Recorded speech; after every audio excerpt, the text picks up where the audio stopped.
For the latest information regarding the COVID-19 pandemic in Cupertino, please visit cupertino.org/coronavirus. Hello, everyone. On behalf of the County of Santa Clara, thank you for joining us today for this very important update. Today, you will hear from our county leadership with an update on our COVID-19 vaccine plan distribution, including updates on new locations where eligible healthcare workers can be vaccinated. You will hear first from Dr. Sara Cody, our health officer and director of public health here at County of Santa Clara. You will then hear from Dr. Marty Fenstersheib, our County of Santa Clara COVID-19 testing officer. You will then hear from Dr. Jennifer Tong, Associate Chief Medical Officer of the Santa Clara Valley Medical Center. After all speakers are done, we will head into a Q&A portion, followed by statements provided by PIO, our public information officers, in Spanish, Chinese, and Vietnamese. We'll get started. Up first is Dr. Sara Cody.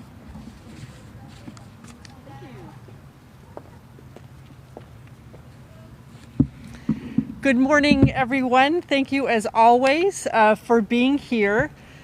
Today, we're here to share with you some really good news. It's 2021. We had a very challenging 2020, and today we have some encouraging news to share with you all. As you know, we are still, just to set the stage here, we are still in an extraordinarily difficult place in this pandemic. We're averaging over 1,200 new cases reported a day, and we have recorded over 800 county residents who have died of COVID-19 since the beginning of the pandemic.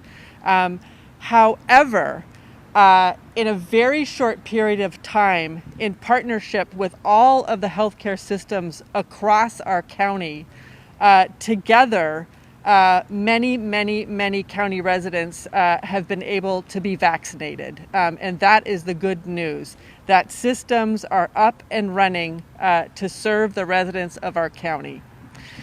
So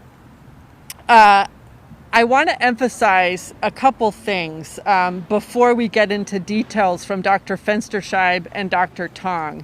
And that is that vaccination is absolutely central to working our way out of this pandemic. But even as we collectively ramp up vaccination, we still have to keep wearing our masks, not gathering, keeping our distance, and all of those things to keep us safe. We're going to be in this transition period over the next several months. I also want to give you a little bit of a framework about how vaccination works. COVID vaccination is extraordinarily complex for a number of reasons. We are following both the federal framework and the state framework in how we roll this out. So vaccine rolls out in phases. Right now, we're still in phase 1A, which includes about 140,000 people in our county, all of whom are healthcare personnel. So that's our focus now. We are really thrilled with the partnership of all healthcare systems in our county who have helped to stand up vaccination. And so the word that we want to get out is, if you fall into phase 1A, anyone who falls in phase 1A, you can go to your healthcare provider and get a vaccine. So Stanford, Palo Alto Medical Foundation, Kaiser, and the county hospital system are all ready to vaccinate their patients who are in phase 1A. And of course, our county will also be able to vaccinate people who don't fall within one of those larger healthcare systems. But all of the healthcare systems in Santa Clara County have really been extraordinary in standing up vaccination, because they did this in the middle of the biggest surge we've ever had. And they did this in the middle of the winter holidays, because vaccine arrived right on the eve of the winter holidays. And even with those challenges, all of the systems in the county have been able to stand up robust vaccination, which I think is truly extraordinary. So next I'd like to pass the presentation off to Dr. Fenstersheib, who will provide some additional details.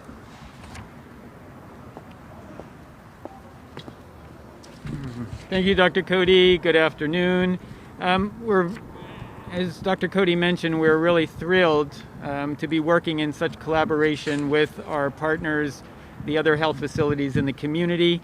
We are still in phase 1A as a county, as a state, and that means healthcare workers, along with residents of long-term care facilities, are being targeted right now for vaccinations. As was mentioned, we have approximately 140,000 healthcare personnel in this county that work here and are healthcare personnel. To date, we have vaccinated over 47,000 of those healthcare workers. Now, that does not account for some of the additional federal allocated vaccine that comes in to the VA and through the retail pharmacy program that is actually out vaccinating residents of the long-term care facilities. So 47,000 plus additional vaccines that are coming in through those other programs. We have, the county has taken it upon itself, as I've mentioned in the past, to begin vaccinating the skilled nursing facility staff. There are an estimated 6,000 of those, and to date we have vaccinated more than half of the skilled nursing facility staff, and we'll continue to offer vaccines for them. And if necessary, we will actually visit those skilled nursing facilities to continue meeting the 100% target to get them all vaccinated. So as was mentioned also, we've talked about tiers for phase 1A, which broke down clinics, outpatient, inpatient, and various other categories of healthcare personnel. But at this point, the state has given the directive for all persons who are healthcare personnel to now be vaccinated. And so all of those persons can make arrangements through their own healthcare facilities where they get their healthcare, whether it's at PAMF or whether it's at Stanford or Kaiser or the Valley, to make an appointment and get vaccinated. We have, again, been working very closely, and vaccine has been allocated to those facilities, and they are standing by to vaccinate their patients who are in the phase 1 category. We have a new website that is up and has all of the links so that anybody that doesn't know how to get in touch with their facility, their provider, can go to a link which we've made very easy. It's sccfreevax.org, sccfreevax.org. We also want to remind everyone again, as was also mentioned by Dr. Cody, that until we really have the majority of our residents vaccinated in our county, which will take several months to do, we must still keep our masks on, maintain our social distancing, and be very vigilant, because there's still plenty of virus circulating in our community. And until such time as we get everyone vaccinated, or a majority of vaccinations, into the arms of people in our community, we cannot let our guard down. So again, very exciting news. We're very happy to announce our efforts with everyone else. The next phases that we will be moving into, which of course everybody wants to know when is it their turn, will be a phase B, and we're hoping to be able to move to that phase by the end of the month, sometime by the end of the month. Again, dependent on the amount of vaccine that we expect to arrive. And so more information on that to come. And now I'd like to turn this over to Dr. Jennifer Tong.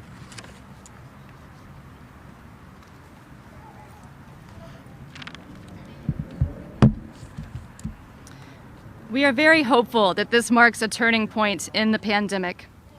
The hospitals and clinics operated by the County of Santa Clara are very proud that we have achieved the ability to offer vaccines to those who are currently eligible, healthcare personnel in phase 1A.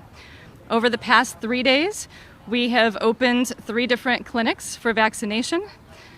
Next week, we open another large site, and we will continue further expanding the capacity at each of these sites to reach more people. This has been an extremely complex effort spanning technology development, space development, staffing, training, outreach. Having personally been involved in many complex healthcare transitions over the years, I can say with confidence this is by far the most complex that we have seen yet. Each healthcare system in our county is trying to address this unprecedented effort in the most efficient and effective way possible. We stand together with the community and the other health systems in our county to really achieve this turning point in the pandemic. Thank you. With that, I'll turn it over to Supervisor Otto Lee.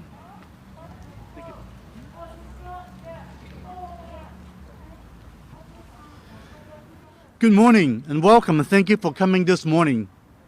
I'm very pleased to join our dedicated county healthcare professionals as the county announces expanded vaccination sites that we talked about. Today here at the Valley Health Center in Tully, we are very pleased that this site will be an additional facility to administer our vaccines. And we're very pleased that the state has also expanded the eligibility for vaccinations to practically all healthcare workers. And we urge those individuals to get vaccinated as soon as possible.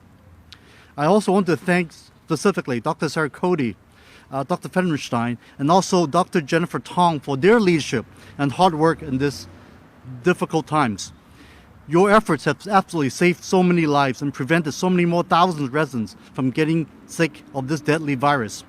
And I of course want to thank all our dedicated nurses and healthcare professionals for the incredible efforts of making sure the vaccines are received and administered as safely but as quickly as possible as well. Today's announcement underscores the county's commitment to more than 40,000 healthcare workers who have received the first doses of the COVID-19 vaccines. These additional vaccination sites are absolutely necessary as we come together to fight this pandemic. As we have seen, this issue is now revolving besides being a medical issue, it becomes a logistical issue. We're talking about getting enough people out there to get the vaccines out in a timely manner and making sure that they are qualified and they're safe. And we're doing as best as we can as a county. And I'm so proud to say that these are all coming together. At this point, we're looking at potentially rising up to 6,000 vaccinations a day is what we're looking at by next week. And these are some great numbers that we're hoping to achieve very quickly, ramping up. And I want to thank our healthcare and county professionals for making this happen. As much as this is a good news for the light of the end of the tunnel that we could see, the numbers are still horrible. As of yesterday, we just had our first day in the United States, over 4,000 people died. 4,000. That's more than how many perished in one day in 9/11. Let's put that in perspective.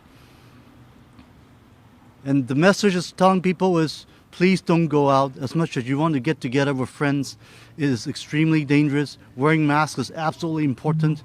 And I want to make sure with the Lunar New Year coming by, many of us would love to see our loved ones, but this is absolutely the wrong thing to do. We have to use technology, whether it's through Zoom or WebEx or Microsoft team meetings and whatnot. This is the only way we really could get to see each other, because we absolutely want to make sure that we could live through this. And yes, we will, because of the fact that these vaccines are going to our skilled nursing facilities, and partners like drugstores like CVS and Walgreens are also getting the vaccines directly to give to many of our skilled nursing facilities members and patients.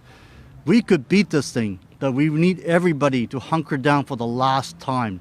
This next few weeks and next few months will be so crucial to get that out. And I just want to say thank you everybody for putting up this hard, difficult decisions and times that we're going through. But we will make this. One other good news I want to say I've heard in the news this morning is that this new variant that we heard that's going on in UK looks like the good news is the vaccine they've been vaccinating is effective against it, which is really amazing. So I just want to make sure people understand the safety and how important it is to get the vaccinations.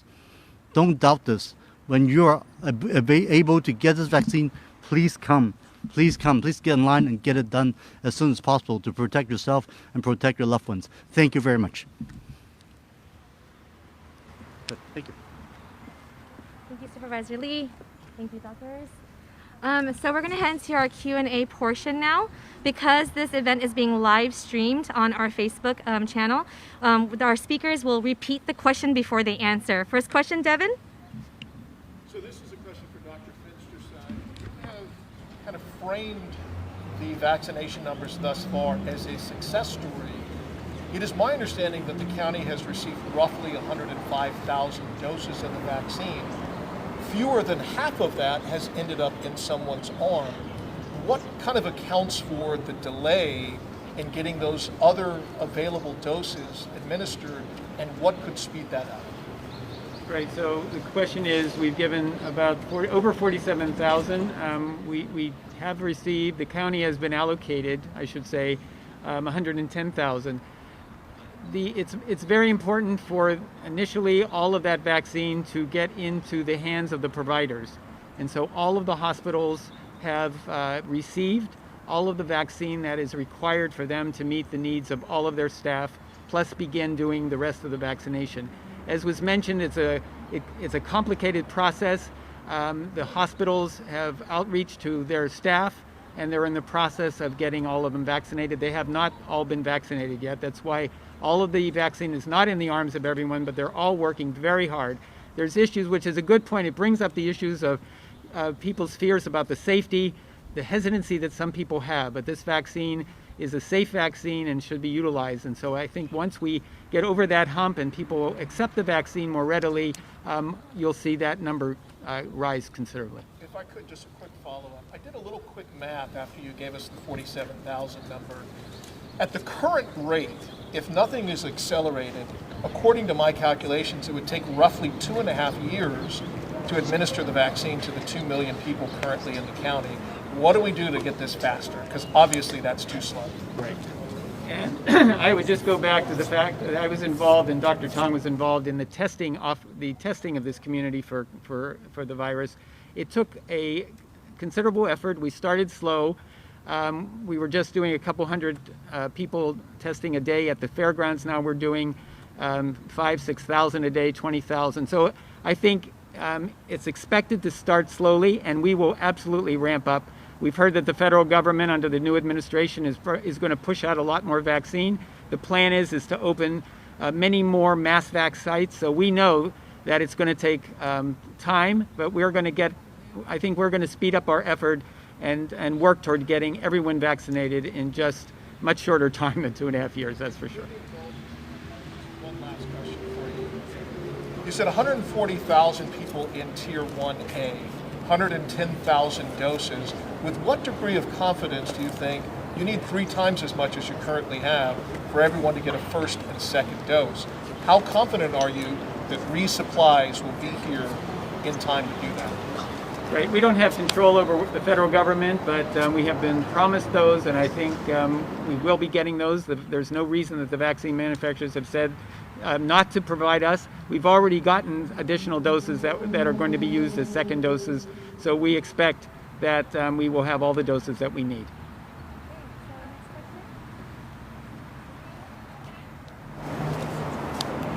Dr. Cody? Have there been any instances of anybody having any kind of reaction to the vaccine in any way, minor or major? And can you talk a little bit about what's in the vaccine for people who are worried about coming in to get it? So the question is about adverse reactions and what's in the vaccine. To be perfectly honest, I don't have the data on adverse reactions. Adverse reactions to any vaccine, there's a reporting system for them, VAERS, the Vaccine Adverse Events Reporting System. And so maybe we can look into getting some kind of information back to you, not something that we hold right now. I'm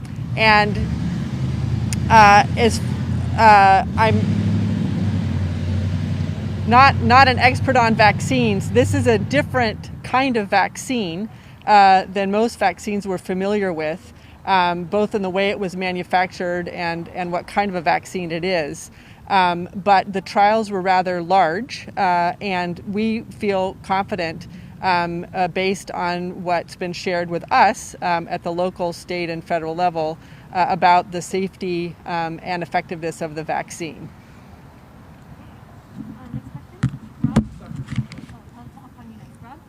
Dr. Cody, how and when do we find out whether the vaccine is actually having an effect on the numbers, bringing them down?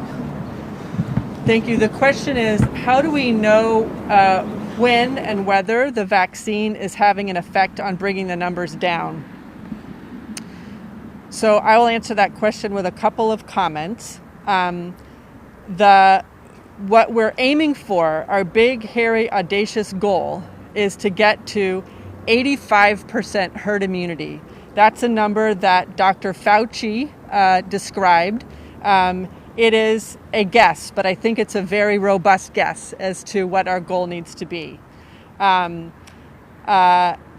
We know that part of our population is already protected because they've had the infection. However, we also know that the recommendation is for everyone to get vaccinated regardless of their history of having had COVID or not.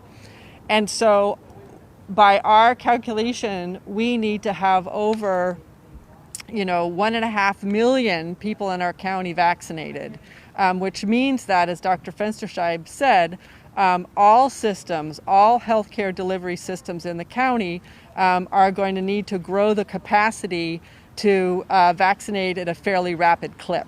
As we mentioned earlier, I think that what we've seen so far is promising because our healthcare systems were able to bring up vaccinations in the middle of responding to the biggest surge we've ever had and over a holiday. Remember that the first doses of vaccine didn't arrive into the county until the week before Christmas.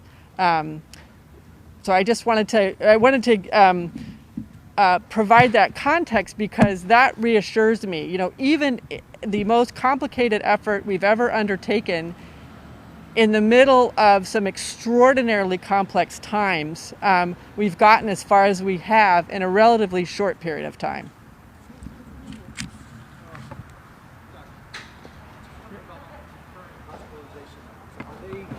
What are they now, and are they where you expect them to be currently? And then what do you anticipate their direction will go? The question is about the number of hospitalizations. Where are we and where do we expect to be? As of this morning, I would say over the last several days, the ICU capacity, which is what we watch very closely, we are down to it's ranging between 20 to 25 ICU beds across the entire county. So that's very low. That's very worrisome. Our capacity in every hospital is stretched, and we are also, of course, wanting to help other counties and other regions. Right? We're trying to do our part to take care of everybody. So we are by no means out of the woods. We are really in the thick of it. The projections vary by the day. I think the key unknown, which is why I can't project what's going to happen, is what bump will we see in our cases as a result of holiday travel and gathering.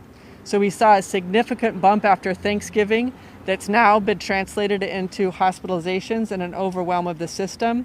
We don't yet know what the effect of Christmas and New Year's travel will be. So that's the big unknown. What I will say is that our hospitals have been enormously collaborative as far as balancing the load. So we're really looking at the hospitals across the county as a system, and they are doing a good job of helping each other out and balancing things, so that as much as possible, anybody who needs healthcare resource has access.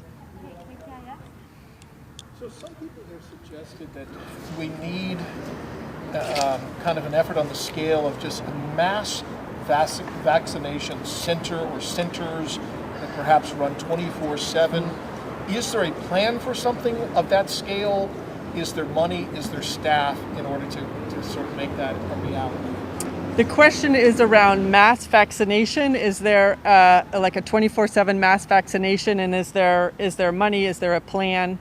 And the answer to that is, on behalf of the county, there is not a plan currently for something like a 24/7 mass vaccination. I want to emphasize, I'm not a logistics person as our Supervisor Lee is, but even I can appreciate the complexity of this. And let me just lay out a couple of the variables that make this so complex. Number one, the storage and handling for the vaccines currently available. The Pfizer vaccine that requires a freezer of minus 70 degrees, and then some very particular storage and handling. The Moderna vaccine, minus 20 degree freezer. So that means that design kind of has to be around the proximity to the freezer. So that makes this vaccine pretty different. Number two, we have 2 vaccines now, but in the future we may anticipate there are different vaccines. Each is under emergency use authorization, which means there's very particular procedures in order to give the vaccine. It's not like just giving the flu vaccine, and they're different for each vaccine. And then if you add on to that it's not like the flu vaccine where we say everyone 6 months of age and up needs to get vaccinated, come now. Rather, it's going out in phases based on priority group, adds a significant layer of complexity. Last question. So we are hearing, or we've heard some police officers who are questioning why they're not getting the vaccine when firefighters are. Maybe can you explain why, or is there when maybe police officers can expect to start receiving? So the question is around police officers, law enforcement. When will law enforcement be vaccinated? And a comment that firefighters are already in process of getting vaccinated. As Dr. Fenstersheib and I have described, Phase 1A is for healthcare personnel. Fire paramedics are included as healthcare personnel. And so they belong in Phase 1A and have been offered vaccine. Law enforcement is not in Phase 1A. As soon as I believe they're in Phase 1B, although I have to go check, as soon as they're in the priority group, they will of course be offered vaccine. And again, remember, all of the healthcare systems operating in our county are receiving vaccine and ready to vaccinate their patients once they come into a eligible group. One last question. Is there a specific time? Is there a date in which you would like to complete Phase 1, 1A, begin Phase 1B, complete 1B? I just want to kind of get you on the record if there is a timeline. Right. The question is there a timeline for the phases? And the answer is we are trying to get through Phase 1A as fast as we can. All hands on deck effort, right? All hands on deck effort. As soon as we are confident that the people eligible for Phase 1A have access to their appointment and have made their appointment, then we will be able to transition into Phase 1B.